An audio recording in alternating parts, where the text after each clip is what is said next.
The moves that we're going to have a closer look at today is the kettlebell snatch. Now, to me, this is probably the single best exercise for strengthening your grip, your shoulders, and your whole posterior chain. Now, it's quite a technical move and people are not sure how to do it. That's why I'm doing this vid. Here's the first thing, guys. What we need to know about the snatch is it is not the same as the swing and is also not the same as the clean. It is a mid-range movement. So what I'm going to do is step you through the 3 key things we need to address to make sure we're doing it properly. Now, obviously, if you can contact somebody who's qualified in kettlebell instructing, I'd encourage you to do that first. But if all you've got is me in this video, let's get into it and let me show you how we can get you kettlebell snatching today. Step 1, guys, we're going to start off by doing the high pull. Now, what's really important with the high pull is that we're bending back at the elbow and we're gripping really tight at the top range of motion. I'm still doing the movement as if I were doing a swing.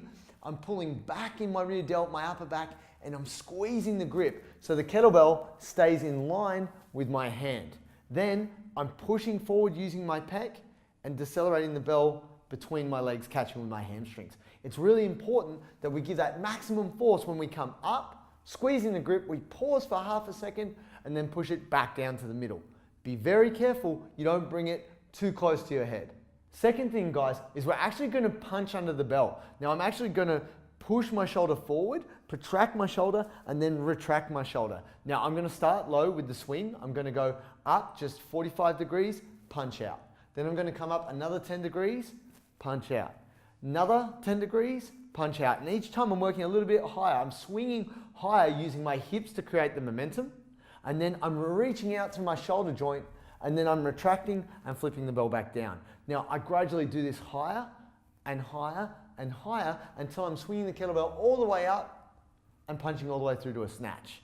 Now this doesn't work for everyone, but this is actually a really good way for you to teach your wrist to move around the bell.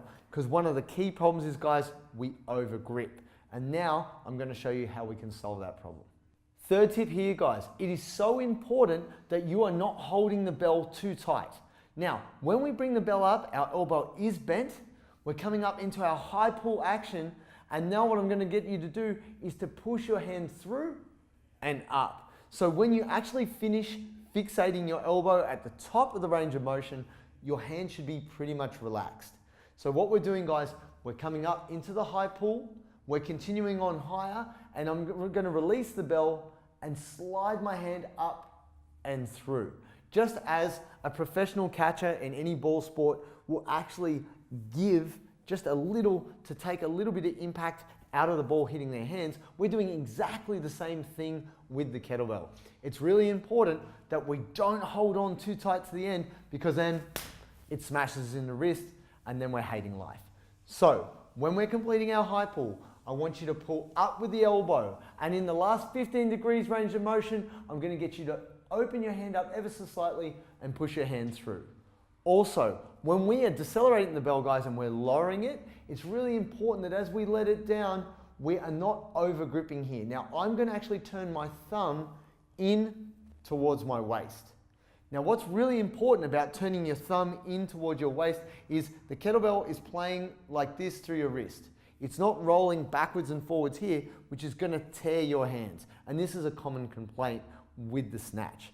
So when you build this up and you get better at it, guys, we want you to be doing more repetitions. What I want you to do is make sure that when you're lowering the kettlebell, we're turning the thumb in, underneath, so that way we're using the mechanics of our wrist and we're not taxing too much of the skin of our hands.